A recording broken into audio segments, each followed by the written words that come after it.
یہ کل اچھرے کا واقعہ آپ کا لاہور میں جو پیش آیا ہے وہ ہمارے سامنے ہی ہے کہ کیسے ماں جو دنیا کا ایک ایسا رشتہ کہ انسان کو لگتا ہے نا کہ آپ کو کہیں بھی امان نہ ملے تو وہاں پر ماں کی گود میں آپ کو ضرور امان ملے گی. سب سے بڑی پروٹیکشن، سب سے زیادہ محبت کرنے والی، کیونکہ جب اللہ پاک بھی کہتا ہے نا کہ میں جب وہ محبت کا اپنی بتاتے ہیں میں کتنی محبت کرتا ہوں، وہ کہتے ہیں میں 70 ماؤں سے بڑھ کے تم سے محبت کرنے والا ہوں. تو ایسے میں جب ہم کسی ماں کو دیکھتے ہیں کہ ماں ہی بچوں کی سب سے بڑی دشمن ثابت ہو جائے. یہ لاہور میں جو واقعہ پیش آیا دل دہلا دینے والا واقعہ ہے. 3 بچے اس عورت نے اپنے ہاتھوں سے ذبح کیے. 5 سال کی بچی، 1.5 سال کی بچی، 4 سال کی بچی. یہ اپنے 3 بچے پتہ نہیں کس دل سے 3 دن پہلے وہ اتنا چھرا لے کے آئی کہ میں ان بچوں کو ذبح کروں گی. اور پہلے تو اس نے بڑا ڈرامہ، بڑا ناٹک سا نچایا کہ جی میرے بچوں کو پتہ نہیں کس نے مار دیا، لیکن اس کے بعد جب تفتیش ہوئی تو پتہ چلا کہ اس عورت نے خود اپنے ایک نے، اور میں سوچتی ہوں کہ اس کو ترس نہیں آیا. تو اب یہاں پر یہ بھی دیکھنا ہے کہ ہم جہاں پر ماں باپ کے حقوق کے حوالے سے بات کریں تو کیا ماں باپ بھی اپنے بچوں کے حقوق پورے کریں. اور ایسے میں اگر ایسے ماں باپ کو سامنے آ جائے جیسے بھی لاہور کا یہ واقعہ ہے یہاں پہ، اور یہ دیکھیں یہ کوئی عورت جس کو پولیس لے کے بھی جا رہی ہے، کو دیکھنے میں کوئی لہیم شہیم بھی نہیں لگ رہی، بظاہر چھوٹے سے قد کی چھوٹی سی جسامت رکھنے والی ایک بندی، لیکن اس کا دل کس قدر سخت تھا کہ وہ ذرا سا کانپا نہیں اپنے 3 بچوں کو ذبح کرتے ہوئے. ایک ہوتا نا آپ نے زہر دے دیا، آپ نے گولی مار دی، ذبح کرتے ہوئے تو وقت لگتا ہے. اور ایک نہیں 3 بچے اس عورت نے ذبح کر دی ہے. تو بہت ضرورت ہے کہ ہمارے معاشرے میں بات کی جائے. ہم نافرمان اولاد کے حوالے سے تو بات کرتے ہیں، آج کے جو میں بھی بات کریں گے، لیکن ایسے ماں باپ بچوں کے لیے کتنے خوفناک ہیں. اور ساتھ میں کہ ہر بندہ یہ اہل بھی ہے کہ وہ صاحب اولاد ہو جیسے یہ عورت. آج اس حوالے سے بھی بات کرنی ہے. اور میرے ساتھ اسی حوالے سے بات کرنے کے لیے شو میں موجود ہیں مفتی نوید عباسی صاحب، میرے ساتھ موجود ہیں علامہ جواد حسین آبدی صاحب، میرے ساتھ موجود ہیں ڈاکٹر عمران کلیانی صاحب، اور ہمارے ریلیجس اسکالر بہن عائشہ بلال میرے ساتھ موجود ہیں. آپ تمام تر مہمانوں کو میں شو میں خوش آمدید کہوں گی. اور سب سے پہلے تو نوید بھائی میں بات تھی اس جو بھی کل سانحہ ہوا، میں اس کو یہ کسی سانحے سے کم نہیں ہے کہ 3 بچوں کو ماں نے ذبح کر دیا. ایک طرف تو ہم بات کرتے ہیں والدین کے حقوق کے حوالے سے، ہم نافرمان اولاد کے حوالے سے بات کرتے ہیں کہ کتنا ان کو دوزخ ان کا عذاب کتنا بڑا ہوگا، لیکن ایسے والدین کے حوالے سے بھی تو بتائیں کہ جن سے بچے محفوظ نہیں ہیں. نحمد صلی علی رسول الکریم، اما بعد، بسم اللہ الرحمن الرحیم.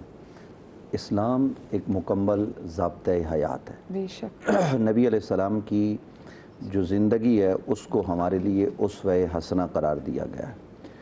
اسلام جہاں بچوں کے حقوق بیان کرتا ہے، جہاں والدین کی تعظیم اور تکریم کی بابت، وہیں ماں باپ کے حقوق بیان کیے جاتے ہیں بچوں کی تربیت کے حوالے سے کہ آپ نے اپنے بچوں کی اس نیج پہ تربیت کرنی ہے.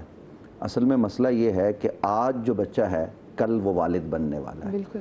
تو آج کے والد نے آنے والے کل کے والد کو تیار کرنا ہے کہ تو نے والد کیسے بننا ہے. اور آج کی ماں نے اپنی بچی کو جو کل ماں بننی ہے اس کو تیار کرنا ہے کہ تو نے آنے والے کل میں ماں بن کے ممتا کی محبت کس طریقے سے اپنے بچوں کو دینی ہے. یہ بنیادی طور پر دونوں ہاتھوں سے جیسے تالی بجتی ہے نا، تو یہ دونوں طرف سے چیزیں ہوتی ہیں. تو جہاں ماں باپ کے حوالے سے ابھی جو آیات پڑھی گئی کہ وَاخْفِضْ لَهُمَا جَنَاحَ الذُّلِّ مِنَ الرَّحْمَةِ وَقُلْ رَبِّ ارْحَمْهُمَا كَمَا رَبَّيَانِي صَغِيرًا، ان کے لیے دعائیں، ان کے لیے بچ جانا. تو وہیں پر والدین کے اوپر یہ لازم ہے کہ وہ اپنے بچوں کو اچھا کھانا کھلائیں، اچھا پہننے کو دیں، اپنی استطاعت کے مطابق اچھا رہنے کے لیے گھر فراہم کریں اور وہاں ان کی بہترین تربیت کریں. دیکھیے آقا علیہ السلام کا جہاں یہ فرمان آپ کو نظر آئے گا کہ جس آدمی کو اللہ نے 2 بیٹیاں عطا کی، یہاں خاص طور پر میں بیٹیوں کے حوالے سے بات کر رہا ہوں، حضور کی حدیث ہے، اور اس نے ان بچیوں کی تربیت کر کے اسے پروان چڑھایا اور پھر نکاح کر کے دے دیا. نبی علیہ السلام نے فرمایا وہ قیامت کے دن میرے ساتھ ہوگا جنت میں. اور نبی علیہ السلام نے یعنی اپنی انگلیوں مبارک کا اشارہ کر کے فرما دیا. اسی طریقے سے والد ہے، تو والد کی ذمہ داری کیا ہے کہ وہ اپنے بچوں کی صحیح معنوں میں تربیت کرے. قیامت کے دن ایسے لوگ ہوں گے جن کے اعمال اچھے ہوں گے اور وہ جہنم کی طرف جا رہے ہوں گے. ان سے پوچھا جائے گا کہ کیوں جا رہے ہو، تو کیا وہ خود پوچھیں گے ہمیں کیوں بھیجا جا رہا ہے جہنم میں؟ تو جواب ملے گا تمہارے اعمال جنت والے تھے لیکن تم نے اپنے بچوں کی تربیت نہیں کی اور بچوں نے جو برائیاں کی تمہاری تربیت نہ ہونے کے سبب سے، اس کے سبب سے تمہیں داخل جہنم کیا جا رہا اللہ ہے۔ تو اکبر۔ اس لیے یہ لاہور کا واقعہ ہو یا کراچی میں جو واقعہ ہوا، یعنی ایک باپ نے اپنے 2 بیٹوں کو اور سابقہ اہلیہ کو قتل کر دیا، یہ آخری انتہا ہے۔ یعنی آپ کے پاس کون سی اتھارٹی ہے؟ اگر کوئی بڑے سے بڑا بھی گناہ کر لیا نا، تو یہاں ہمیں یہ بات بتانے کی ضرورت ہے، یہ شدت پسندی نہیں ہونی چاہیے۔ آپ قانون کے پاس جائیں، 12 سال 14 سال یا وہ معصوم بچے 5 سال 6 سال، ان کا قصور کیا ہے؟ ان کو کیوں قتل کیا جا رہا ہے؟ تو یہ ایک تو جو معاشرے میں عدم برداشت آ گئی ہے، دوسرا یہ کہ جو والدین ہیں وہ اپنے حقوق سمجھے۔ اگر وہ والد بنے، اور اس کے لیے دیکھیے یہاں ہمارے یہاں نکاح ہوتا ہے نا، نکاح سے پہلے کئی طرح کے معاملات ہوتے ہیں، وہاں بچی کو بھی اور بچے کو بھی جن کا نکاح ہو رہا تھا، یعنی لڑکا لڑکی دونوں کو، ان کی اس حوالے سے بھی تربیت کی ضرورت ہے کہ کل تم نکاح کے بدن میں بدو گے، بیوی کے حقوق کیا ہیں، شوہر کے حقوق کیا ہیں، اور آنے والی جو اولاد ہے اس کو کس طریقے سے پالنا ہے۔ یہ کاؤنسلنگ بہت زیادہ ضروری ہے کہ آپ ان کو پہلے بتائیں کہ آپ کون سی ذمہ داری آگے لینے جا رہے ہیں۔ علامہ صاحب، میں آپ سے بھی اسی والے سے بات کرنا چاہوں گی کہ اب دیکھیں ہم تو نافرمان اولاد کے والے سے بات کر رہے ہیں، لیکن اگر ماں باپ ایسے ٹاکسک نکل آئے، اور یہ ٹاکسک بھی نہیں میں ان کو کہوں گی، یہ تو قاتل ماں باپ نکل آئے۔ بسم اللہ الرحمن الرحیم۔ دیکھیے جس عہد میں ہم لوگ جی رہے ہیں، زمانہ کتنا ترقی کر رہا ہے اور آگے جا رہے ہیں، لیکن مجھے تو ایسا لگتا ہے کہ ہم ایک تنزلی کے ایسے سفر پہ چل پڑے ہیں کہ مادی ترقی تو بہت ہے ہمارے پاس، لیکن اخلاقیات اور انسانیت کے حدوں سے اتنا گر گئے۔ یہ جو واقعہ کل کا آپ نے بیان کیا، تو میں سمجھتا ہوں اس کی جتنی زیادہ سنگین الفاظ میں مذمت کی جائے اور اس کے حوالے سے جو اپنی بات کو پہنچایا جائے، میں سمجھتا ہوں کم ہے۔ دیکھیے نبی اکرم صلی اللہ علیہ وآلہ وسلم کی ایک حدیث ہے، آپ نے فرمایا کل المسلمین یرونی یوم القیامت الا عاق الوالدین وشارب الخمر ومن سمع اسمی ولم یصلی علیہ۔ حضور نے فرمایا ہر میرا کلمہ پڑھنے والا مجھے قیامت میں دیکھے گا، میرا شربت دیدار پیے گا، میرے دیدار سے مشرف ہوگا، سوائے ماں باپ کے دھتکارے دے کے، شراب پینے والے کے، اور جو میرا نام سنے اور مجھ پر درود نہ پڑھے۔ اسی طرح فرمایا کہ بر الوالدین افضل من الصلاۃ والصوم والزکوٰۃ والجہاد فی سبیل اللہ۔ ماں باپ کے ساتھ نیکی کرنا نماز، روزہ، حج، زکوٰۃ، جہاد سے افضل ہے۔ فرمایا من کان اصبح مرضیا لابویہ اصبح له بابان مفتوحتان الی الجنہ۔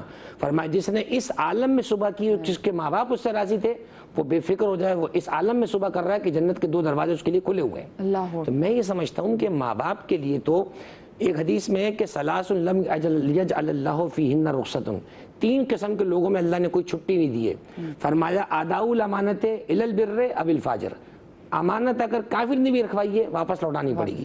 یہ نہیں کہ آپ بولے کافر کی امانت اس کو تو کھا جاتے ہیں، کوئی بات نہیں، مسلمان کو لوٹا دیں گے۔ اسی طریقے فرمایا کہ حسن الوالدین برین کانا او فاجرین، ماں باپ کے ساتھ نیکی کرنا چاہے کافر ہی کیوں نہ ہو۔ جو اسلام کافر ماں باپ کے ساتھ بدسلوکی کی اجازت نہیں دیتا ہو، بتائیے اس اسلام کا نام لے کر آپ کو اسلام سے جوڑ کر یہ حرکتیں کرنے والے، میں سمجھتا ہوں اسلام تو چھوڑیے انسانیت کی حدوں سے گرے ہوئے ہیں۔ چنانچہ بہت خوبصورت جملہ کہا مفتی صاحب نے کہ کاؤنسلنگ جسے کہا جاتا ہے، آج نکاح سے پہلے ساری چیزیں کر لیں گے، نہیں کریں گے تو جو مسائل ہیں، بنیادی مسائل ہیں، وہی نہیں پتہ ہوں گے۔ آج تک اس پہ پروگرام ہم کر چکے ہیں، آج تک ان کو یہ نہیں پتا کہ نکاح نامے کے کلوز میرے سامنے جو کیا ہیں، بس وہ ایک ہمارے تو اس کو بھی کراس کر دیں، اس کو بھی کراس کر دیں، آپ نے کبھی اس کو پڑھا؟ تو میں سمجھتا ہوں کہ جہاں ہم دیگر طریقے سے تیاری کر رہے ہوتے ہیں اس رشتے بننے کے لیے، وہاں ایک کوئی تربیت، آپ علماء سے رابطہ کر لیں، یا آپ سمجھتے ہیں کہ ہمیں علماء سے زیادہ آتا ہے تو ٹھیک ہے، خود ہی کر لیں بیٹھ کر، کم از کم قرآن حدیث کی کتابیں، ایسی چیزیں اردو میں آج کل ہمارے پاس ہے، رکھیں۔ تربیت والدین پہلے ضروری ہے تاکہ اچھی تربیت ہو، اور وہی جو مفتی صاحب نے جو کہا کہ یہ بچے کل جب پریکٹیکلی طور پر ماں باپ خود بنے تو ان کے سامنے ایک اچھے نقوش موجود ہوں، اور اسلام کی خوبصورت اور چمکتی ہوئی سیرت جو رسول اللہ کی ہے وہ ہمارے سامنے موجود ہو۔ بہت خوبصورت بات۔ جی بسم اللہ الرحمن الرحیم۔ جی ان واقعات کو سن کے ظاہر بہت افسوس ہوتا ہے کہ ایک پڑھے لکھے معاشرے میں، اور خاص طور پہ اسلامک کنٹری میں کہ یہ ملک اسلامی ہے، اس اسلامی ملک کے اندر اپنی اولاد کو ماں یا باپ اپنے ہاتھوں سے قتل کر دے۔ اب اس کے پیچھے کیا ایسے وہ عوامل تھے کہ جن عوامل نے اس منطقی انجام تک پہنچایا، وہ تو ایک الگ بحث ہے۔ لیکن اگر فرض کریں بہت ڈاکٹر صاحب اگر کہتے ہیں جی مفلسی کی حالت تھی، بہت بھوک تھی، بچے تھا کہ خوف تھا کہ بچے بھوک سے نہ مر جائیں، بتا کہ بچے میرے سامنے تڑپ کے میں نے اس کو مار دوں، میں ویسے ایگزامپل آپ کو دے رہی ہوں، تو کیا اگر ایسی ایکسٹریم سچویشن ہے تب بھی کیا کوئی حالات الاؤ کرتے ہیں کہ ماں بچے کو ایسے مار؟ نہیں، وہ فرسٹریشن مجھے کہہ رہا ہوں، میں تو ابھی ذہن میں میرے یہی بات آ رہی تھی کہ جب ماں کا ذکر آ رہا تھا میں اکثر پرندوں کو دیکھتا ہوں, آپ نے بھی دیکھا ہوگا, مرغی کو لے لیں کہ اگر اس کے چوزے جب ساتھ ہوتے ہیں اور کوئی چیل اوپر منڈلانے لگ جائے تو وہ ایسے غراق اس پہ جھپٹ کے حملہ کرتی ہے. ایون یہ کہ اگر کوئی انسان بھی پیار سے قریب آنے چاہے بچوں کے, وہ ایک دم پر پھلا کے غصے میں آس پاس اس کو حصار کرتی ہے بچوں کو, کوئی میرے پاس نہ, بچوں کے پاس نہ ہے. وہی بلی کا حال ہے کہ بلی کے جو بچے ہوتے ہیں ان کی ماں وہ بالکل ایسا جو ہے نا لڑنے کو تیار ہو جاتی ہے, بڑے بڑے شیر بن جاتی ہے. تو جانوروں کے اندر اتنی سینس ہے ان کو, تو حالانکہ اس اولاد سے کوئی لالچ بھی نہیں کہ کل کو اولاد یہ پڑھ کے انجینئر ڈاکٹر پائلٹ بنے گی مجھے کھلائے گی, کچھ بھی نہیں. انہیں تو پتا ہے کہ بس یہ مہینے 2 مہینے بعد یہ رخصت ہو جانے. تو انسان جس کو قرآن نے شعور دیا, اور اس انسان کو اللہ پاک نے ماں باپ کو خاص طور پہ وہ درجہ دیا کہ رضا الرب فی رضا الوالد و سخط الرب فی سخط الوالد. اللہ کی رضا باپ کی رضا میں اور اللہ کی ناراضگی باپ کی ناراضگی میں ہے. اور تقریباً 7 مقامات تو قرآن کریم میں انشکر لی ولی والدیک فرمایا, وبالوالدین احسانہ فرمایا کہ ماں باپ کا شکر ادا کرو, احسان ادا کرو. اور یہاں تک فرمایا کہ اگر کوئی شخص محبت سے اپنے والد کے چہرے کی زیارت کرتا ہے تو ایک مقبول حج کا ثواب ملتا ہے. اب چاہے وہ دن میں 100 مرتبہ دے گا, اس کو 100 حج کا ثواب مل جاتا ہے. اسلام تو یہ پیارا مذہب ہے جو ہمیں سکھاتا ہے کہ ماں باپ کے سامنے بالکل وہ جناح الذل جو کہا گیا کہ یعنی اپنے عاجزی کے کندھے ان کے سامنے جھکا کے رکھو. یہ بڑا پیارا جملہ فرمایا کہ واخفض لهما جناح الذل من الرحمہ, کہ ان کے سامنے ہمیشہ اپنے پروں کو بالکل جھکا کے رکھو. وقل رب ارحمہما کما ربیانی صغیرا, اللہ سے دعا کرتے رہو کہ اللہ جس طرح انہوں نے میرے بچپن میں خوب میری کیئر کی, میرا دیکھ بھال خیال کیا, اس طرح ان کے ساتھ خوب بہتری کا معاملہ فرمائیے. جی عائشہ. بسم اللہ الرحمن الرحیم. اللہم صلی علی محمد وعلی آل محمد. جس واقعے کی جانب آپ نے اشارہ کیا, یقینی طور پر اگر میں کافی دیر سے یہی سوچ رہی تھی کہ وہ بچے کیا فیل کر رہے ہوں گے نا جس وقت ہاتھ میں خنجر ہوگا اور ماں نے گلے پہ چلایا ہوگا, تو وہ کیا ان کی فیلنگز ہوں گی, ہم وہ سمجھ بھی نہیں سکتے ہیں, اور وہ بچے کس ٹراما سے گزرے ہوں گے. تو میں یہ سمجھتی ہوں آج کی ماں کے لیے نا یہ بہت ضروری ہے سمجھنا کہ آپ جتنے بھی فرسٹریٹ ہیں, آپ اپنا غصہ, یہ قتل بہت بعد میں آپ آتے ہیں اس قتل کی طرف, پہلے آپ بہت سارے عوامل سے گزرتے ہیں. بچوں کو پیٹنا, زبانی کلامی, کسی کا غصہ بچوں پر اتارنا, کسی بھی طور پر اسلام اس چیز کی کر دیتی ہیں. مثال کے طور پر کہیں باہر سے آئیں خواتین پریشان تھیں, باپ باہر سے آئے اور وہ غصے میں تھے, تو وہ ہم سب سے زیادہ ظاہر ہے کہ وہ ہماری جو مخلوق میں سب سے کم جو ہے وہ کون ہے, ہماری اولاد ہے. تو ہم سمجھتے ہیں کہ یہ ہمارا ان کے اوپر حق ہے اور ہم ان کو جس طرح سے چاہیں. آپ کو پتہ ہے کہ اسلام جو ہے نا وہ ایسا مذہب ہے کہ اگر آپ بچے کے گال پہ بھی تھپڑ مارتے ہیں نا, اس پہ دیت ہے, اگر اس پہ نشان پڑ جائے تو دیت ہے. تو آپ سوچیں کہ جب اسلام اس طرح سے آپ کو پروٹیکٹ کرتا ہے اور آپ اسلام کا نام لینے والے ہیں, مسلمان ہیں, تو آپ کیسے اس بچے پر ہاتھ اٹھا سکتے ہیں. ہم سیرت طیبہ کو جتنا پڑھیں نا اس میں آپ کو کہیں پر بھی یہ نہیں ملے گا کہ نبی صلی اللہ علیہ وآلہ وسلم نے کسی کے اوپر چیخا بھی ہو, چیخنے کا بھی نہیں ملتا ہے. اور ایک انسان کا قتل پوری انسانیت کا قتل ہے. نبی علیہ الصلاۃ والسلام نے قتل ناحق کا بہت زیادہ اس پر تو حکم دیا گیا ہے کہ جہنم جو ہے اس کے لیے تیار کی جاتی ہے. جس طرح سے ماں باپ کے حقوق ہیں اسی طرح سے اولاد کے حقوق ہیں, اور ماں باپ پر لازم ہے کہ اپنی اولاد کے حقوق ادا کریں. اگر نہیں کریں گے تو یہ ان سے ایک سوال ہوگا اور شاید آپ اس کا جواب بھی نہ دے سکیں. ایک چھوٹی سی بریک کے بعد حاضر ہوتے ہیں.